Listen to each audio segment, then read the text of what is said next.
जय श्री कृष्ण। आरुरुक्षोर्मुनेर्योगं कर्म कारणमुच्यते योगारूढस्य तस्यैव शमः कारणमुच्यते। अध्याय 6 श्लोक 3। व्याख्या। आरुरुक्षोर्मुनेर्योगं कर्म कारण मुच्यते।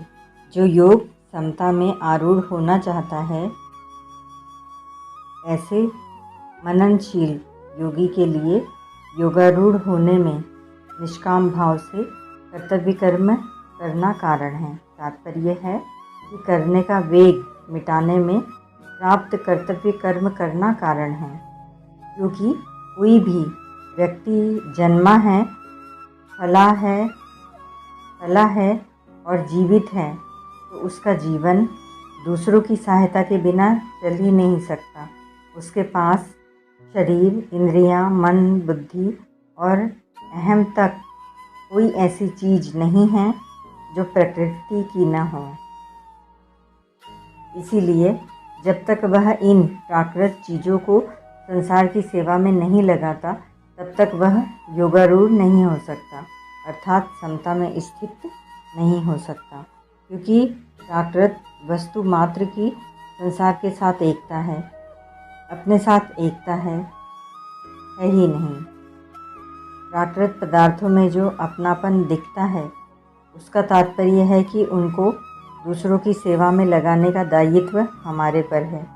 अतः उन सबको दूसरों की सेवा में लगाने का भाव होने से संपूर्ण क्रियाओं का प्रवाह संसार की तरफ हो जाएगा और वह स्वयं योगारूढ़ हो जाएगा। यही बात भगवान ने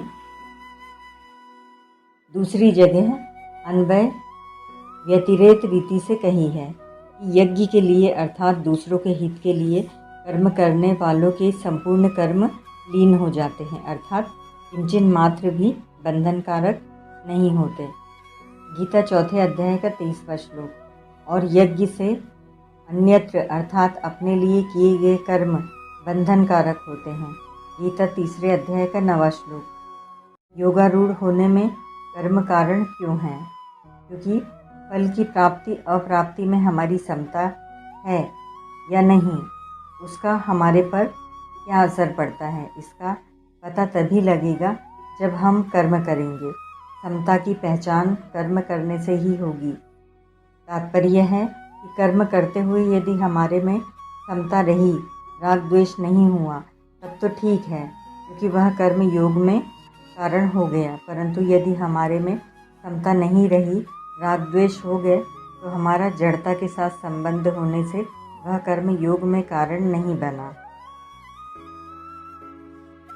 योगारूढ़स्य तस्यैव शमः कारण मुच्यते। असत्य के साथ संबंध रखने से ही अशांति पैदा होती है। इसका कारण यह है कि असत्य पदार्थों, शरीर आदि के साथ स्वयं का संबंध एक क्षण भी रह नहीं सकता और रहता भी नहीं, क्योंकि स्वयं सदा रहने वाला है और शरीर आदि मात्र पदार्थ प्रतिक्षण अभाव में जा रहे हैं। उन प्रतिक्षण अभाव में जाने वालों के साथ यह स्वयं अपना संबंध जोड़ लेता है और उनके साथ अपना संबंध रखना चाहता है, परंतु उनके साथ संबंध रहता नहीं, तो उनके चले जाने के बाद भय से और उनके चले जाने से अशांति पैदा हो जाती है। जब यह शरीर आदि असत्य पदार्थों को संसार की सेवा में लगाकर उनसे अपना सर्वथा संबंध विच्छेद कर लेता है, तब असत्य के त्याग से उसको स्वतः एक शांति मिलती है। अगर साधक उस शांति में भी सुख लेने लग जाएगा तो वह बंध जाएगा।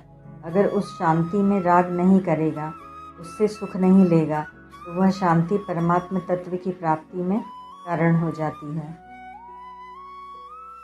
परिशिष्ट भाव।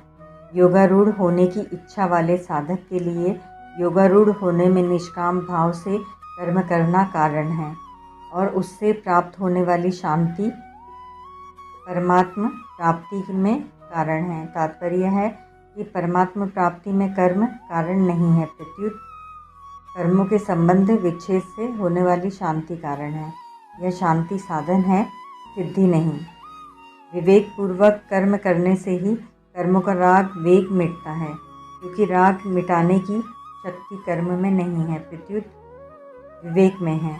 जिसकी योगारूढ़ होने की लालसा है वह सब कर्म विवेक पूर्वक ही करता है। विवेक तब विकसित होता है जब साधक कामना की पूर्ति में स्वतंत्रता का और अपूर्ति में अभाव का अनुभव करता है। स्वतंत्रता और अभाव को कोई नहीं चाहता, जबकि कामना करने से ये दोनों ही नहीं छूटते। योगारूढ़ अवस्था में राजी नहीं होना है, क्योंकि राजी होने से साधक वहीं अटक जाएगा, जिससे परमात्मा प्राप्ति होने में बहुत समय लग जाएगा। गीता 14वें अध्याय का 6वां श्लोक। जैसे पहले बालक की खेल में रुचि रहती है, परंतु बड़े होने पर जब उसकी रुचि रुपयों में हो जाती है तब खेल की रुचि अपने आप मिट जाती है। ऐसे ही जब तक परमात्मा प्राप्ति का अनुभव नहीं हुआ है तब तक उस शांति में रुचि रहती है, अर्थात शांति बहुत बढ़िया मालूम देती है, परंतु उस शांति का उपभोग न किया जाए, उससे उपराम हो जाए तो उसकी रुचि अपने आप मिट जाती है और बहुत जल्दी परमात्मा प्राप्ति का अनुभव हो जाता है। योगारूढ़ होने में कर्म करना कारण है, अर्थात निहित स्वार्थ भाव से दूसरों के हित के लिए कर्म करते करते जब सबका वियोग हो जाता है तब साधक योगारूढ़ हो जाता है। कर्मों की समाप्ति हो जाती है और योग नित्य रहता है। कर्मी भोगी भी कर्म करता है और कर्मयोगी भी कर्म करता है, पर उन दोनों के उद्देश्य में बड़ा भारी अंतर रहता है। एक आसक्ति रखने के लिए अथवा कामना पूर्ति के लिए कर्म करता है और एक आसक्ति का त्याग करने के लिए कर्म करता है। भोगी अपने लिए कर्म करता है और कर्मयोगी दूसरों के लिए कर्म करता है। अतः आसक्ति पूर्वक कर्म करने में समान होने पर भी जो आसक्ति त्याग के उद्देश्य से दूसरों के लिए कर्म करता है वह योगी योगारूढ़ हो जाता है। कर्म करने से ही योगी की पहचान होती है, अन्यथा वृद्धा नारी पतिव्रता। यहाँ जिसको शम शांति कहा गया है उसी को दूसरे अध्याय के 64वें श्लोक में प्रसाद अंतःकरण की प्रसन्नता कहा गया है। इस शांति में रमण न करने से निर्वाण परमा शांति की प्राप्ति होती है। गीता 6वें अध्याय का 15वां श्लोक। त्याग से शांति मिलती है। गीता 12वें अध्याय का 12वां श्लोक। शांति में रमण न करने से अखंड रस तत्वज्ञान मिलता है और अखंड रस में भी संतोष न करने से अनंत रस परम प्रेम मिलता है।